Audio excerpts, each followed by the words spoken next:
காலியாக உள்ள அரசு பணியிடங்களை நிரப்பாமல் ஓய்வு பெற்றவர்களை ஒப்பந்த அடிப்படையில் பணியமர்த்தும் விடியா திமுகவின் ஸ்டாலின் மாடல் அரசுக்கு கண்டனம்.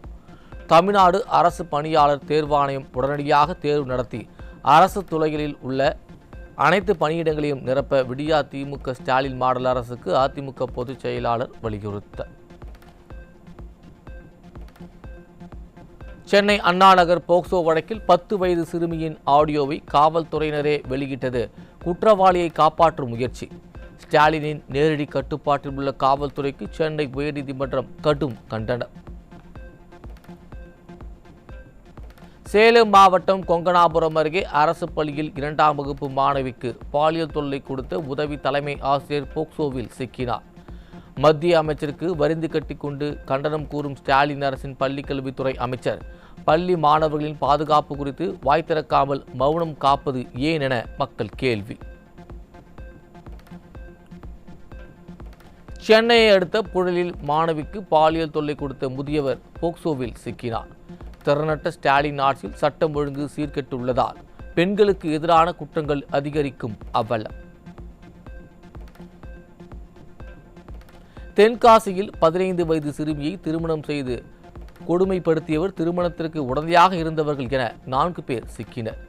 சிறுமி காணாமல் போனதாக கடந்த ஆண்டு நவம்பர் மாதம் பெற்றோர் புகார் அளித்த நிலையில் குழந்தைகள் நலத்துறையும் காவல்துறையும் கும்பகர்ண தூக்கத்தில் இருந்ததா என மக்கள் கேள்வி.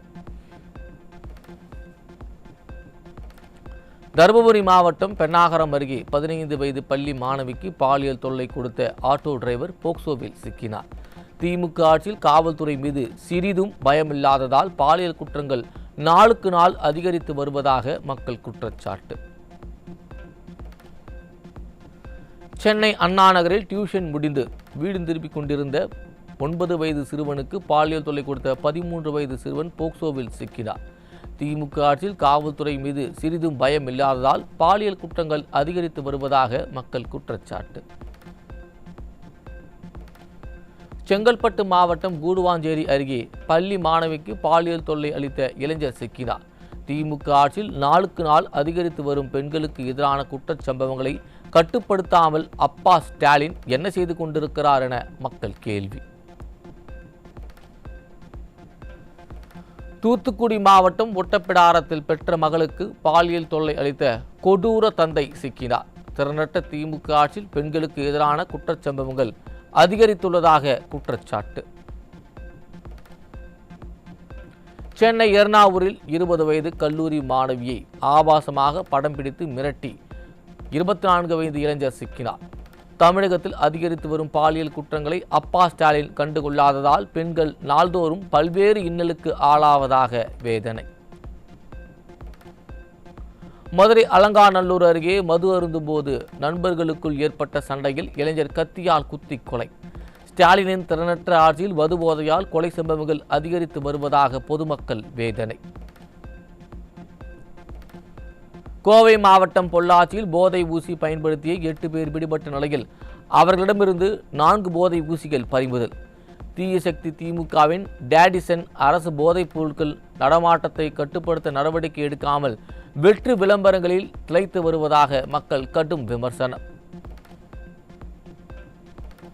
சென்னை சென்ட்ரலில் அரசு மருத்துவக் கல்லூரி மாணவர்களின் விடுதியில் பயிற்சி மருத்துவர்கள் 3 பேரிடம் இருந்து கஞ்சா பறிமுதல். திமுக ஆட்சியில் நாளுக்கு நாள் அதிகரித்து வரும் போதைப் பொருட்களை கட்டுப்படுத்தாததால் மருத்துவக் கல்லூரி மாணவர்களே போதை பழக்கத்திற்கு அடிமையாகும் அவலம். ஒடிசா மாநிலத்திலிருந்து ரயில் மூலம் திருப்பூருக்கு கஞ்சா கடத்தி வந்த வடமாநில இளைஞர். திமுக ஆட்சியில் ஏவல்துறை மீது சிறிதும் பயம் இல்லாததால் போதைப் பொருள் புழக்கம் அதிகரித்து வருவதாக மக்கள் வேதனை. சென்னை மாதவரம் பகுதியில் விற்பனைக்காக கொண்டு வரப்பட்ட மெத்தபெட்டமைன் கஞ்சா சிக்கியது. திமுக ஆட்சியில் தமிழகம் போதைப் பொருட்களின் குடோனாக மாறி வருவதாக மக்கள் குற்றச்சாட்டு. விழுப்புரம் மாவட்டம் அருங்குறிக்கை கிராமத்தில் 8 லட்சம் ரூபாய் மதிப்புள்ள தமிழக அரசால் தடை செய்யப்பட்ட குட்கா, பான் மசாலா உள்ளிட்ட போதைப் பொருட்கள் சிக்கின. போதைப் பொருட்கள் குக்கிராமங்களுக்குள் செல்லும் வரை கும்பகர்ண தூக்கத்திலிருந்த காவல்துறை பெரும் கடத்தல்களை தடுக்க திராணி இல்லாமல் சிறிய அளவில் போதைப் பொருட்களை பிடித்து விளம்பரம் தேடுவதாக மக்கள் குற்றச்சாட்டு. சென்னை கொரட்டூர் ரயில் நிலையத்தில் ரயிலில் பயணித்த மாநில கல்லூரி மாணவர்கள் மீது கற்களை எறிந்த பச்சையப்பன் கல்லூரியைச் சேர்ந்த 10 பேர் சிக்கினர். திமுக ஆட்சியில் காவல்துறையின் அலட்சியத்தால் மாணவர்களின் மோதல் சம்பவம் தொடர்கதையாகி வருவதாக மக்கள் குற்றச்சாட்டு. திண்டுக்கல் மாவட்டம் பத்தலக்குண்டு அருகே லட்சுமிபுரத்தில் சுங்கச்சாவடியை சூறையாடிய பொதுமக்கள். திண்டுக்கல் குமுளி 4 வழிச்சாலை பணிகளை தொடங்காமல் சுங்கச்சாவடி செயல்பாட்டிற்கு வந்ததால் மக்கள் எதிர்ப்பு. திருப்பூர் மாவட்டம் அவிநாசி அருகே அரசு ஆரம்ப சுகாதார நிலையத்தில் பிரசவத்தின் போது இளம்பெண் உயிரிழப்பு. உரிய வசதிகளின்றி அலட்சியமாக பிரசவம் பார்த்ததால் சம்பந்தப்பட்டவர்கள் மீது உரிய நடவடிக்கை எடுத்து இழப்பீடு வழங்க வேண்டும் என உறவினர்கள் முற்றுகை போராட்டம்.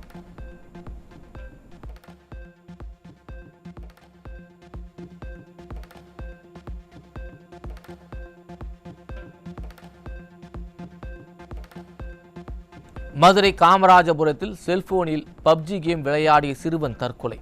தொடர்ந்து பப்ஜி கேம் விளையாடி வந்த நிலையில் மன உளைச்சலில் இருந்த சிறுவன் வீட்டின் மாடியிலிருந்து குதித்து உயிரை மாய்த்து கொண்ட பரிதாபம். மதுரையில் செமஸ்டர் தேர்வு கட்டணம் செலுத்த முடியாத மன உளைச்சலால் 2ஆம் ஆண்டு கல்லூரி மாணவர் தூக்கிட்டு தற்கொலை. கல்வியில் முதல் மாநிலம் என வெற்றி பெருமை பேசும் திராவிட மாடல் ஆட்சியில் ஒரு ஏழை மாணவன் தேர்வு கட்டணம் செலுத்த முடியாமல் உயிரை மாய்த்து கொண்ட அவலம். கடலூர் மாவட்டம் புவனகிரியில் 62.5 லட்சம் மதிப்பில் சில மாதங்களுக்கு முன்பு அமைக்கப்பட்ட நிரந்தர நெல் சேமிப்பு கிடங்கில் மழைநீர் தேங்கிய நெல்மணிகள் பாதிக்கப்படும் அவலம். விவசாயிகளும் கருத்து கேட்காமல் அடிப்படை வசதிகளின்றி முறையற்ற வகையில் சேமிப்பு கிடங்கு அமைத்து மக்களின் வரிப்பணத்தை விடியா திமுக அரசு வீணடித்து விட்டதாக விவசாயிகள் குற்றச்சாட்டு.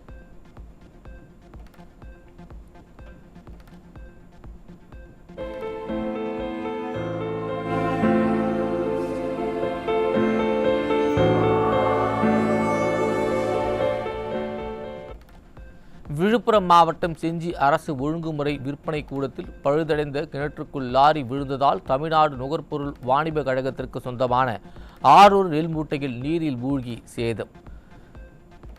கிணற்றை முறையாக பராமரிக்காத அதிகாரிகளின் கவனக்குறைவாலும் லாரி ஓட்டுநரின் அலட்சியத்தாலும் நெல் மூட்டைகள் சேதமடைந்துள்ளதாக விவசாயிகள் வேதனை. கள்ளக்குறிச்சி மாவட்டம் சங்கராபுரம் பகுதியில் தொடர்ந்து பெய்த கனமழையால் 10 ஏக்கர் நடவு செய்த நெற்பயிர்கள் நீரில் மூழ்கி சேதம். திமுக அரசு முறையான வடிகால் வாய்க்கால் வசதி அமைத்து தரவில்லை என விவசாயிகள் குற்றச்சாட்டு. திராவிட மாடல் ஆட்சியில் ரேஷன் கடைகளில் பாமாயில் விநியோகம் தட்டுப்பாடு ஏற்படும் அபாயம். பாமாயிலுக்கான டெண்டர் இன்னும் இறுதி செய்யாமல் ஸ்டாலினின் திமுக அரசு கும்பகர்ண தூக்கத்தில் இருப்பதாக மக்கள் குற்றச்சாட்டு. தமிழகத்தில் அரசு பள்ளிகளுக்கு தேவையான இணைய சேவை கட்டணத்தை உள்ளாட்சி அமைப்புகள் செலுத்த வேண்டுமென பள்ளிக்கல்வித்துறை உத்தரவு. உள்ளாட்சி அமைப்புகள் சாலை போன்ற அடிப்படை வசதிகளை செய்து கொடுக்கவே நிதி இல்லை என்று கூறி வரும் நிலையில் எப்படி இணைய சேவை கட்டணத்தை கட்டும் என மக்கள் கேள்வி. கடந்த 11 ஆண்டுகளாக மேக் இன் இந்தியா என விளம்பரம் செய்து வந்த மைனாரிட்டி பாஜக அரசு தொலைத்தொடர்பு துறையில் ஸ்டார்லிங்க் நிறுவனத்திற்கு சிவப்பு கம்பளம் விரிப்பதற்கு பல்வேறு சந்தேகங்களை எழுப்பியுள்ளது. இந்தியா செயற்கைக்கோள்களை ஏவுவதிலும் நிலைநிறுத்துவதிலும் உலக வல்லரசாக மாறிவிட்டதாக விளம்பரம் தேடிக்கொண்ட மைனாரிட்டி பாஜக ஆட்சியின் வளர்ச்சி இதுதானா என மக்கள் விமர்சனம். சுங்கவரி இல்லாமல் மத்திய அரசு உளுந்து இறக்குமதிக்கு அனுமதி வழங்கியதற்கு விவசாயிகள் எதிர்ப்பு. அதிகப்படியான வெளிநாட்டு உளுந்து வர்த்தகத்தை ஊக்குவிக்கும் அபாயம் உள்ளதாலும் இந்திய உளுந்து உற்பத்தியாளர்களின் வாழ்வாதாரத்தை பாதிக்கக்கூடும் என்பதாலும் மத்திய அரசு பரிசீலிக்க வேண்டும் என விவசாயிகள் கோரிக்கை.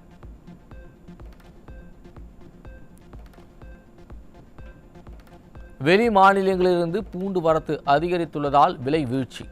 கடந்த வாரம் 1 கிலோ 100 ரூபாய்க்கு விற்ற நிலையில் 50 ரூபாயாக குறைந்துள்ளதால் விவசாயிகள் கவலை. நாகை மாவட்டம் லால்குடியில் உள்ள நெல் கொள்முதல் நிலையத்தில் நெல் மூட்டைகள் மழையில் நனைந்ததால் விவசாயிகள் கவலை. எழுதாத பேனாவுக்கு சிலை அமைக்கும் அரசால் கொள்முதல் நிலையத்தில் மேற்கூரை அமைக்க முடியாதா என நானும் டெல்டாக்காரன்தான் என்று கூறிய முதலமைச்சரிடம் விவசாயிகள் கேள்வி. தூத்துக்குடி மாவட்டத்தில் அமைக்கப்பட உள்ள விண்வெளி தொழில்நுட்ப பூங்கா திட்டம் அறிவிக்கப்பட்டு நீண்ட காலமாகியும் தாமதம் காட்டும் தமிழக அரசு. 72,000 கோடி முதலீட்டு திட்டம் என்றாலும் தமிழக அரசின் சரியான திட்டமிடல் இல்லாததால் நிலம் கையகப்படுத்தும் பணி தாமதம். பஞ்சு சாகுபடியில் இந்திய அளவில் 9வது இடத்திற்கு பின்தங்கியது தமிழகம். விவசாயத்திற்கு தனி பட்ஜெட் என விளம்பரங்களை காட்டும் திராவிட மாடல் ஆட்சி நடைமுறையில் தோல்வியடைந்துள்ளதாக விவசாயிகள் குற்றச்சாட்டு. சிவகங்கை மாவட்டம் சிங்கம்புணரி அருகே சதுர்வேதமங்கலத்தில் மாசி மகா தேரோட்டம் கோலாகலம். ஆயிரக்கணக்கான பக்தர்கள் நேர்த்திக்கடன் செலுத்தியும் தேரை வடம்பிடித்து இழுத்தும் வழிபாடு.